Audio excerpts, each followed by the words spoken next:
Hello students, ठीक ठाक। चलिए, तो आज आपके साथ एक नए चैप्टर के साथ एंट्री करेंगे और यह चैप्टर आपके एग्जाम के लिए और आईआईटी जेईई नीट वगैरह जितने भी सारे एग्जाम हैं यहाँ से क्वेश्चन आपको आएंगे और आपको सब क्वेश्चन को बनाना होगा। तो चलिए हम लोग स्टार्ट करते हैं अपने क्लास 12 केमिस्ट्री चैप्टर सेकंड। और हमारे पास चैप्टर सेकंड है क्या? सॉल्यूशन। चलिए, तो हम लोग गौर करेंगे और ये आपके सिलेबस का चैप्टर नंबर 2 सॉल्यूशन है। यहाँ से हमारे एग्जाम में बहुत सारे क्वेश्चन आते हैं, तो हम समझा रहे हैं, आप समझते चलिएगा ताकि आपको क्वेश्चन बनाने में किसी प्रकार कोई परेशानी ना हो। तो पहले हम लोग स्टार्ट करते हैं सॉल्यूशन से और आपको हम समझाने का प्रयास कर रहे हैं सॉल्यूशन है क्या, किसको सॉल्यूशन बोलेंगे भाई, सॉल्यूशन में मिक्सचर में क्या डिफरेंस है, सॉल्यूशन में क्या क्या चीज होते हैं, सॉल्यूशन का कितने पार्ट्स होता है और सॉल्यूशन किस प्रकार तैयार होता है, ये सारी बात हम लोग आपके साथ इस वीडियो में करने वाले हैं। तो चलिए देखा जाए सॉल्यूशन। तो ये जो मेरे पास चैप्टर का नाम सॉल्यूशन है और टॉपिक का नाम भी सॉल्यूशन होगा, तो बना लिया जाए सॉल्यूशन। और ध्यान देंगे, अब सॉल्यूशन को हम लोग हिंदी में बोलते हैं विलयन, और इसको हम लोग क्लास 9th में पढ़ करके आए हैं और वहां पर बहुत अच्छे ढंग से पढ़ाया गया था। वहां पर लोग 3 चीज पढ़ करके आए थे, एक पढ़े थे मिक्सचर, दूसरा था सॉल्यूशन और तीसरा था सस्पेंशन। ऐसे इसको हम लोग और बताएंगे और इसी में ही एक हमारे पास आगे चलेंगे तो वहां पर सस्पेंशन के बारे में बात करेंगे, वहां हम लोग सॉल्यूशन का बात करेंगे और उसके साथ मिक्सचर का बात करेंगे। तो जो मेरे पास टॉपिक होगा उसको हम लोग पढ़ेंगे। एक हमारे पास क्लास 12 का एक चैप्टर है सरफेस केमिस्ट्री, तो वहाँ पर हम लोग खूब अच्छे से देखेंगे कि मेरे पास सरफेस केमिस्ट्री में आखिर है क्या क्या। फिलहाल हमको समझना है सॉल्यूशन, तो हम सॉल्यूशन को मिक्सचर और सस्पेंशन के साथ एग्जाम्पल लेकर के समझाएंगे। तो पहले समझे हम लोग मिक्सचर। मिक्सचर होता है क्या भाई? मिक्सचर मतलब होता है मिश्रण, और इसको हम लोग तैयार कैसे करते हैं? तो जितने सारे सब्सटेंस हो सबको ले लो, आपस में मिला लो और आपस में मिलने से जो हमें तैयार होगा उसे क्या बोलते थे? मिक्सचर। और मिक्सचर हमारे पास 2 प्रकार का होता था, एक को बोलते थे होमोजेनियस मिक्सचर, एक को बोलते थे हेटेरोजेनियस मिक्सचर। होमोजेनियस कहने का मतलब होता था कि वैसा मिक्सचर जिसका जो मेरे पास कंपोजिशन हो वह यूनिफॉर्म हो। यूनिफॉर्म कंपोजिशन कहने का मतलब क्या होता है कि उसका जो बनावट होती है वह एक प्रकार से होती है। कैसे होती है? एक प्रकार से यूनिफॉर्म, थोड़ा समझिएगा। मान ले भाई कि हमारे पास कोई कंटेनर है और इस कंटेनर में रख लिया है वाटर, ठीक है? और इस वाटर में हम किए क्या भाई? कुछ शुगर के पार्टिकल को दिया। चलिए, तो हमारे पास वाटर है, मेरे पास शुगर है, क्लियर? तो जब इन दोनों को हम आपस में मिलाएंगे तो मिलने से मेरे पास एक सॉल्यूशन तैयार होगा और इस सॉल्यूशन को क्या बोलते हैं हम लोग? हुआ शुगर सॉल्यूशन।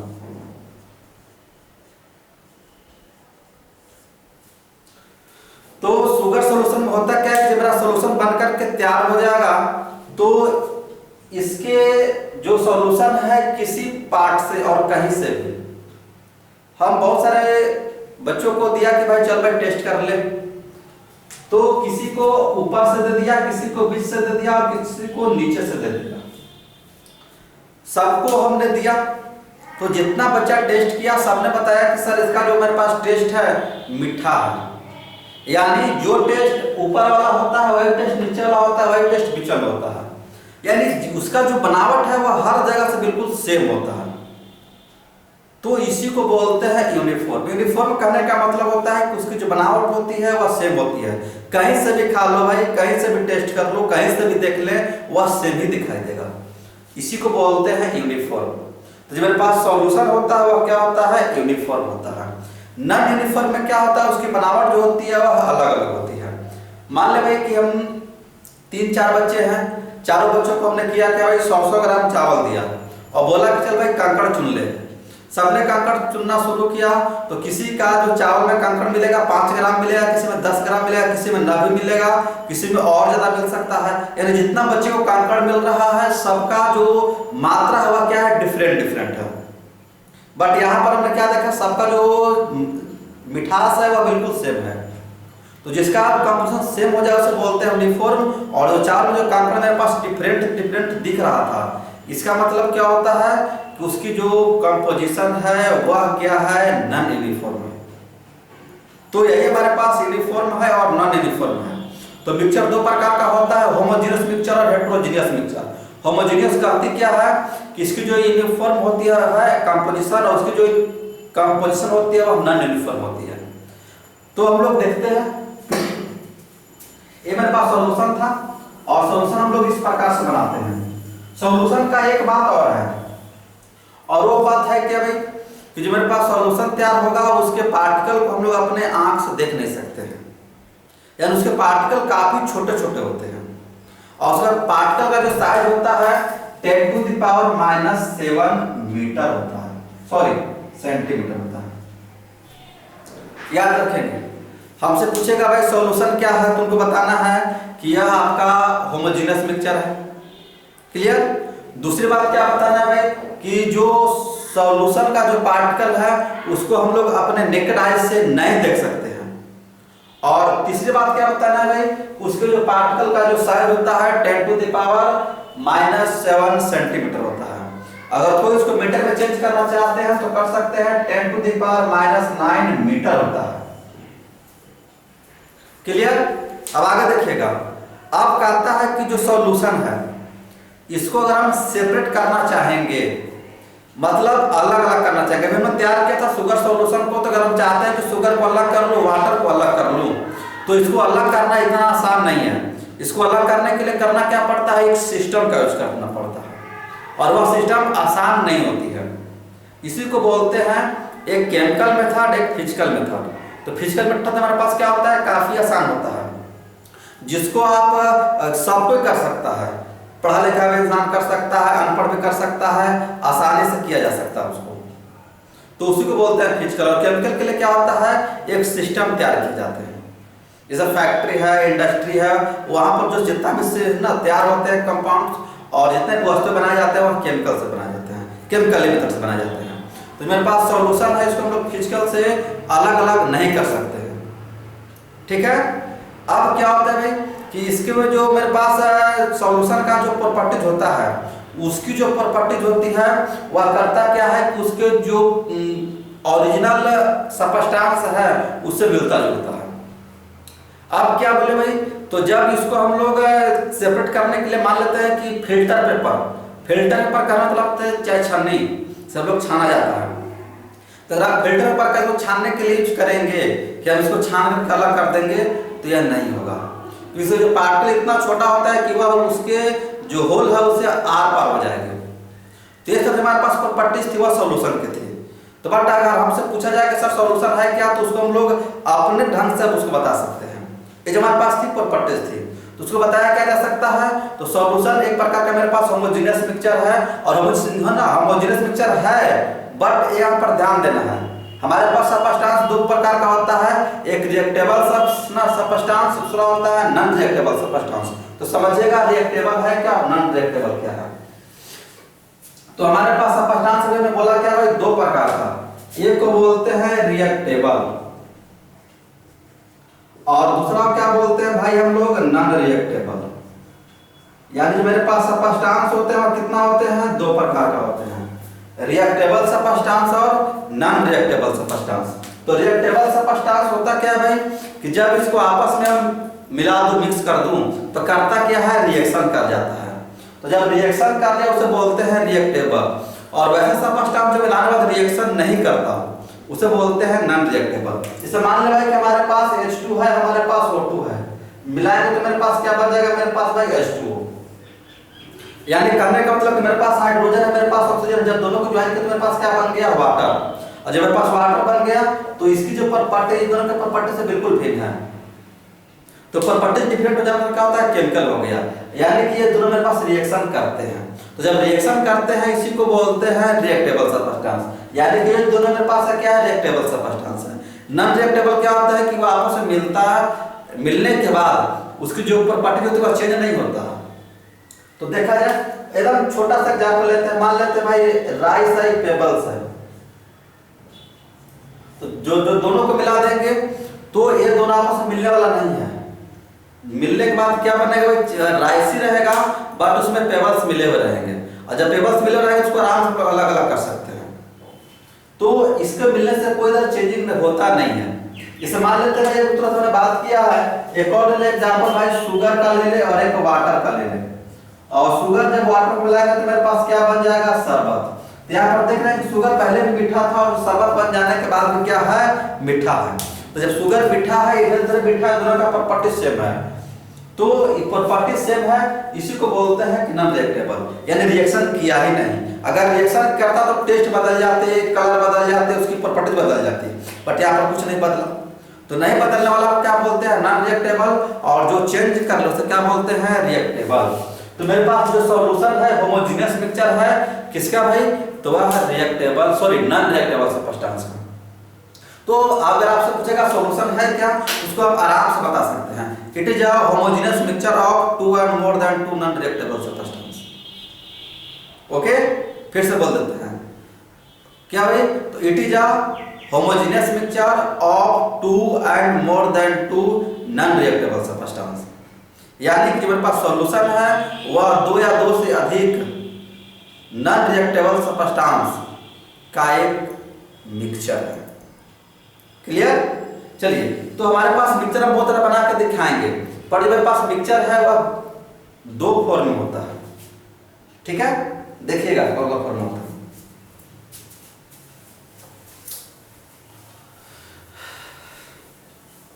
चलिए, तो हमारे पास सॉल्यूशन का जो पार्ट्स है या दो पार्ट्स होता है, एक को बोलते हैं सॉल्यूट, दिख रहा होगा, और एक को बोलते हैं सॉल्वेंट। यानी सॉल्यूशन का कितना पार्ट्स होगा, दो पार्ट्स होगा। एक को बोलते हैं सॉल्यूट, दूसरा क्या बोलते हैं, सॉल्वेंट। यानी सॉल्यूट क्या होता है, सॉल्वेंट क्या होता है, समझेंगे हम लोग। तो मान लेते हैं भाई कि हमने एक सॉल्यूशन तैयार किया। चलिए, किसी को ना बात चल रहा होगा सर कि सॉल्यूशन और तैयार करेंगे क्या, लेकिन चेंज कर लेते हैं। एक डाल दिया NaCl, एक डाल दिया है वाटर। यानी किया क्या भाई कि वाटर में किसको मिला दिया है, NaCl को। तो जब वाटर में NaCl को मिला दिया तो मेरे पास लगता है कि NaCl सॉल्यूशन बन जाएगा। चलिए, ये सबको पता है कि जब NaCl का जब सॉल्यूशन तैयार किया तो वाटर में हमने डाला है NaCl को। यानी कि कहने के मेरे पास वाटर ज्यादा होगा और NaCl क्या होगा, कम होगा, होगा ना। हाँ, यानी वाटर क्या होगा, ज्यादा होगा और NaCl क्या होगा, कम होगा। तो जब मेरे पास वाटर ज्यादा होगा तो उसको बोलते हैं सॉल्वेंट, और जो कम हो उसे क्या बोलते हैं, सॉल्यूट। याद रखेंगे। तो जो ज्यादा मात्रा में हो, ठीक है, जो ज्यादा मात्रा में उसे क्या बोलते हैं, सॉल्वेंट, और जो कम में हो उसे क्या बोलते हैं, सॉल्यूट। यानी जो मेरे पास NaCl है वह क्या हो जाएगा, सॉल्यूट, और ये वाटर मेरे पास क्या है, सॉल्वेंट। किसी के बात चल रहा है कि शुगर सॉल्यूशन में शुगर हो जाएगा सॉल्यूट, हम लिखिए यस, और वाटर ज्यादा तो हो जाएगा सॉल्वेंट, हम लिखिए यस। तो यही हमारे पास पार्ट्स है, सॉल्यूट और सॉल्वेंट। अगर आपको लगता है कि इसका डेफिनेशन देना चाहते हैं तो डेफिनेशन दे सकते हैं कि दो substance which present in less amounts in solution. फिर से, दो substance which present in less amounts in solution is called क्या भाई, सॉल्यूट। दो substance which present larger amount in solution is called solvent. In solvent क्या होता है ज्यादा मात्रा में और सॉल्यूट क्या होता है कम मात्रा में, जो हम लोग एग्जांपल यहाँ पर दिखा दिया है। ओके चलिए अब हम लोग एक बात करते हैं बाइनरी सॉल्यूशन। आपको बुक में लिखा हुआ बाइनरी सॉल्यूशन, वहां पर आप देखेंगे तो हल्का सा परेशान होंगे, खैर परेशान होने की बात है नहीं, उसका आंसर हम दे देते हैं। तो देखिएगा वो बाइनरी सॉल्यूशन है क्या। चलिए इधर ही बना दो भाई बाइनरी सॉल्यूशन। आपको किसी प्रकार का चिंता करने की बात नहीं है, हर टॉपिक हम लोग अच्छे से डिफाइन कर देंगे ताकि आपको बुक पढ़ने में और उसको समझने में किसी प्रकार कोई परेशानी नहीं हो।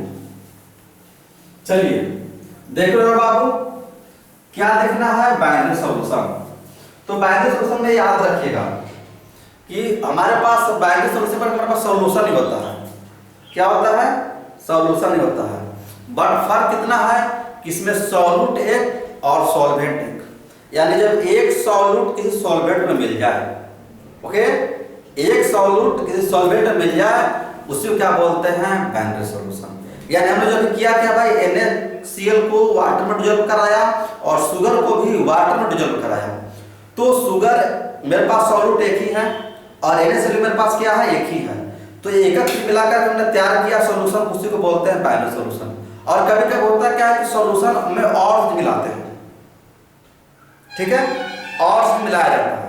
जैसे मान लेते भाई कि आपको नींबू का बनाना है शरबत, तो शरबत बना लिए तो वाटर में दे दिया, चीनी में दे दिया, ऊपर से हल्का सा क्या क्या नींबू को दे दिया। जैसे मिलियन मेरे पास 50 क्या होगा 3 हो गया, जब 3 को वजह से बाइनरी नहीं बोलेंगे, बाइनरी कितना चाहिए 2 चाहिए, एक सॉल्यूट और एक सॉल्वेंट चाहिए, उसी को बोलते हैं हम लोग बाइनरी। ठीक है तो अगर आपको बुक में लिखा हुआ है बाइनरी सॉल्यूशन समझ जाएंगे। ऐसे जो मेरे पास बाइनरी सॉल्यूशन का जो मेरे पास फॉर्म होता है वह क्या होता है मेरे पास लिख देते हैं अच्छे से। बाइनरी फॉर्म ऑफ सॉल्यूशन कितना होता है मेरे पास भाई x + y। क्लियर। तो यहां पर बोलेंगे x क्या है सर y क्या है, हम लेके यहां पर हम x रख रहा हूं भाई, इसको बोलते हैं सॉल्यूट और y जो मेरे पास क्या है सॉल्वेंट। यानी जो मेरे पास बाइनरी सॉल्यूशन जो तैयार हो रहा है यह जो दो प्रकार से दो पार्ट्स में हो रहा है, एक सॉल्यूट एक सॉल्वेंट। तो यहां पर हम क्लियर कर दूं कि जो मेरे पास सॉल्यूट होगा वह कम होगा और सॉल्वेंट होगा वह ज्यादा होगा। यानी जब दिखाएंगे तो यहाँ पर एक आपको और दिखाना पड़ेगा, और क्या दिखाना पड़ेगा मेरे पास भाई कि x < y। यह इस चीज को बताता है कि मेरे पास y ज्यादा है तो सॉल्वेंट हो गया, और x मेरे पास कम है तो मेरे पास क्या हो गया सॉल्यूट हो गया। ओके चलिए तो ये हमारे पास बाइनरी फॉर्म सॉल्यूशन। तो बाइनरी फॉर्म सॉल्यूशन क्या होता है x + y, x छोटा है सॉल्यूट होगा, y बड़ा है सॉल्वेंट होगा। चलिए हम लोग एग्जांपल से दिखाते हैं अच्छे से। एक बात और हमको बता देना पड़ेगा और उसको भी आपको ध्यान में रखना है। क्या भाई तो name of solution, name of solution बराबर क्या आ जाएगा मेरे पास भाई नेम ऑफ सॉल्यूट। ठीक है यानी क्या होगा नेम ऑफ सॉल्यूशन बराबर क्या होगा नेम ऑफ सॉल्यूट। इसका मतलब क्या हो रहा है आप बोलोगे सर नेम ऑफ सॉल्यूशन बराबर नेम ऑफ सॉल्यूट एक क्या है। हम लोग कहने का मतलब है कि जो मेरे पास सॉल्यूशन का नाम होगा वही होगा मेरे पास सॉल्यूट का नाम, यानी सॉल्यूट के नाम पर ही किसको नाम रखते हैं सॉल्यूशन का नाम रखते हैं। ओके यानी ध्यान दीजिएगा, कर लो भाई सॉल्यूशन तैयार कर लो। चलिए शुगर है, ये मेरे पास क्या है वाटर। इसका अगर नाम लिखना चाहे उससे पहले हम नाम बोलकर क्या है, क्या बोले भाई क्या बोले हैं शुगर सॉल्यूशन है ना। तो ये मेरे पास शुगर सॉल्यूशन बोलने का मतलब क्या है कि यही मतलब है नेम ऑफ सॉल्यूशन बराबर नेम ऑफ सॉल्यूट। मेरे पास सॉल्यूट है क्या कम है शुगर, क्लियर, और ज्यादा है मेरे पास वाटर। तो हम लोग कहता है कि जो सॉल्यूट का नाम होगा वही नाम सॉल्यूशन का होगा।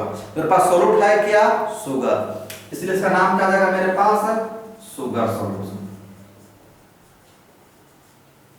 क्या नाम होगा भाई, शुगर सॉल्यूशन। अगर इसी में डाल देते हम NaCl तो क्या नाम होता, NaCl सॉल्यूशन। अगर हम डाल देते ईथर तो क्या नाम होता मेरे पास, ईथर सॉल्यूशन। यानी जो मेरे पास सॉल्यूट का नाम होगा वही नाम किसका होगा, सॉल्यूशन का होगा। क्लियर। चलिए तो अब हम लोग एग्जाम्पल दिखाते हैं, और एग्जाम्पल दिखाते हैं एक तरीके का, तो गौर से देखिएगा। कहता है मेरे पास भाई कि if 20 gram sugar dissolve in 100 gram water. क्या लिखा है भाई, if 20 gram sugar dissolve in 100 gram water. यानी मेरे पास वाटर है कितना, 100 ग्राम, और मेरे पास शुगर कितना हमारे पास है भाई, 20 ग्राम। यानी 20 ग्राम हमने डिजोल्व कर दिया है, कहां पर कर दिया मेरे पास, तो 100 ग्राम वाटर में। यानी आपको पता है कि 20 मेरे पास कम है और ये मेरे पास क्या है, ज्यादा है। तो जब ज्यादा होगा तो मेरे पास सॉल्वेंट हो गया, और ये मेरे पास क्या है भाई, क्या है मेरे पास, शुगर है जो कम है, ये मेरे पास क्या हो गया, सॉल्यूट हो गया। ठीक है। चलिए एक एग्जांपल और लेते हैं, और क्या लेते हैं मेरे पास भाई, 50 ग्राम ईथर, ठीक है, dissolve in 100 gram of benzene. यानी कहने का मतलब क्या हो रहा है कि 50 ग्राम मेरे पास ईथर है जो डिजोल्व कर रहा है कितना हमारे पास, 100 ग्राम बेंजीन में। यानी कहने का मतलब मेरे पास बेंजीन कितना है, 100 ग्राम, और ईथर कितना है, 50 ग्राम। यानी ये मेरे पास कम है, सॉल्यूट है, वो मेरे पास ज्यादा है, सॉल्वेंट हो गया। क्लियर। अब यहां से एग्जांपल को हम चेंज करते हैं, और चेंज करते हैं क्या भाई, तो यहां पर कर देते हैं 100 और यहां पर कर देते हैं 50। तो आप लोग सर ये तो लगता है कि ये ज्यादा है वो कम है, हम लिख यस। यानी क्या हो जाएगा, अब ये लगता है कि मेरे पास सॉल्वेंट हो जाएगा, और ये हमारे पास क्या हो जाएगा, सॉल्यूट हो जाएगा, हो जाएगा ना। हाँ, तो कहने का मतलब कि जो ज्यादा हो सॉल्वेंट है, जो कम है सॉल्यूट है। एक बात और आपको क्लियर कर दूं, और वो करना क्या है कि एग्जाम्पल पहले हमको लिखने दीजिए, और लिखना क्या है मेरे पास भाई, कहता है मेरे पास 40 gram of benzene, 40 gram benzene बड़ा लिख देते हैं, डिजोल्व इन, इसको कर लो भाई 120 gram benzene, dissolve in 100 gram of water.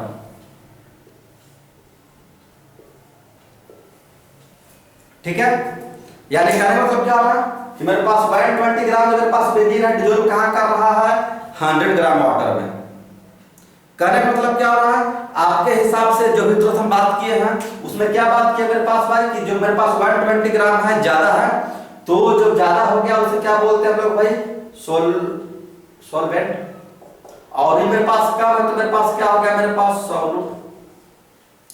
आपके हिसाब से ये होना चाहिए ना कि सर ये ज्यादा है तो सॉल्वेंट हो गया, वो कम है तो सॉल्यूट हो गया। हम लिखी होना चाहिए था, बट ऐसा होने वाला नहीं है। क्यों नहीं होने वाला है भाई, क्योंकि जो मेरे पास ये वाटर लगा हुआ है। तो आप लोग सर वाटर से क्या मतलब है, हम लोग क्या आपको अब याद करना है, क्या याद करना है मेरे पास भाई, कि जो मेरे पास वाटर है वह यूनिवर्सल सॉल्वेंट है। यानी कुछ भी डिजोल्व करे, कितना भी डिजोल्व करे, ज्यादा हो कम हो कोई बात नहीं, बात यहाँ पर यह होगा कि जब वाटर है तो सॉल्वेंट होगा। तो ऐसा क्या है वाटर के साथ कि कुछ भी रहे, कम रहे, ज्यादा रहे, वाटर मेरे पास सॉल्वेंट ही बनेगा। हम लेकिन कारण है, पहले आप ये जान लीजिए कि वाटर जो मेरे पास है वह यूनिवर्सल सॉल्वेंट है। और मेरे पास यूनिवर्सल सॉल्वेंट क्यों है, इसका आंसर हम जस्ट देते हैं। यानी जो यहाँ पर आपका जो आंसर होगा ये क्या होगा मेरे पास, ये सॉल्यूट होगा और ये मेरे पास क्या होगा, सॉल्वेंट होगा। ऐसा क्यों होगा भाई, क्योंकि जो मेरे पास वाटर है वह क्या है, यूनिवर्सल सॉल्वेंट। अब यूनिवर्सल होता है क्या समझिएगा, यूनिवर्सल कहने का मतलब होता है कि वाटर एक ऐसा सॉल्वेंट है जो करीब करीब जितना भी जनरली सबस्टांस है सबको अपने अंदर डिसॉल्व कर लेता है। क्लियर, यानी जितना भी मेरे पास सबस्टांस है करीब करीब सबको अपने अंदर डिसॉल्व कर लेता है। तो जो इसी डिसॉल्व करने का जो टेंडेंसी है इसी का हम क्या बोलते हैं, उसको हम लोग यूनिवर्सल सॉल्वेंट। तो हमसे कई बार क्वेश्चन पूछा गया है कि why water is universal solvent, तो इसका आंसर होगा because it dissolves generally all substance in its. ठीक है, तो ऐसा क्या है भाई कि यह सबको अपने अंदर डिसॉल्व कर लेता है, तो इसके पास डाई इलेक्ट्रिक कांस्टेंट है। याद रखिए क्या है इसके पास मेरे पास भाई, तो डाई इलेक्ट्रिक कांस्टेंट है। आप बोलोगे डाई इलेक्ट्रिक कांस्टेंट क्या होता है, हमने कि डाई इलेक्ट्रिक कांस्टेंट एक हमारे पास एक प्रकार का समझिए कि टेंडेंसी है, यानी it is a tendency of solvent. Dielectric क्या है, तो it is a tendency of solvent. क्या भाई, it is a tendency of solvent which break the bond of solid particle. यानी जो डाइलेक्ट्रिक कांस्टेंट है यह किसके पास होता है, सॉल्वेंट के पास होता है। और यह जो मेरे पास सॉल्वेंट के पास होने से क्या करता है कि इसकी जो बॉन्ड है उसको करता क्या है, ब्रेक कर देता है। मान लीजिए कि हम मेरे पास बालू को डाल देते हैं पानी में, तो जब बालू को पानी में डाल देंगे तो बालू उसमें डिसॉल्व नहीं करता है। क्यों, क्योंकि जो मेरे पास बालू का जो बॉन्ड होता है काफी स्ट्रॉन्ग होता है, जो पानी तोड़ पाता नहीं है।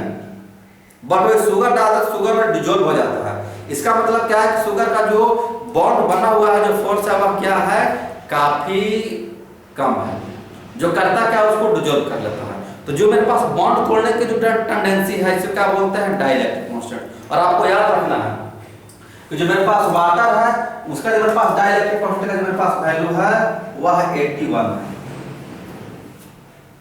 कितना है, 81। यानी कि आपसे पूछेगा ऑब्जेक्टिव में कि वाटर का डाइलेक्ट्रिक कांस्टेंट वैल्यू कितना है, तो उसको आंसर देना है आपको 81। ये मेरे पास फर्स्ट यूनिवर्सल सॉल्वेंट है। सेकंड मेरे पास यूनिवर्सल सॉल्वेंट भी है जिसको बोलते हैं क्लोरोफॉर्म। चलिए क्लोरोफॉर्म का जो मेरे पास डाइलेक्ट्रिक कांस्टेंट होता है 78 होता है, और वाटर का कितना होता है उसको भी लिख देते हैं, वाटर का 81 होता है।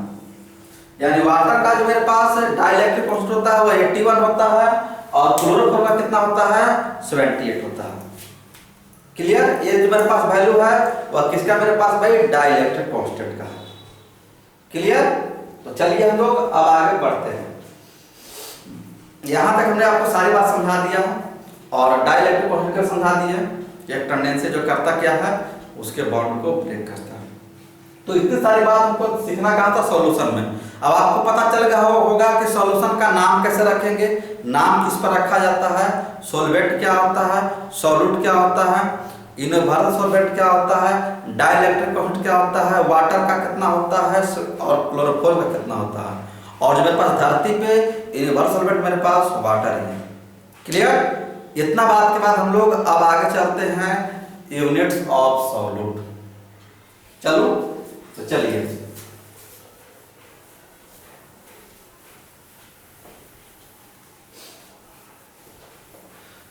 तो चला जाए हम लोग बात करते हैं units of solute. Unit of solute, तो हमारे पास सॉल्यूट का जो यूनिट होता है वह 2 यूनिट होता है।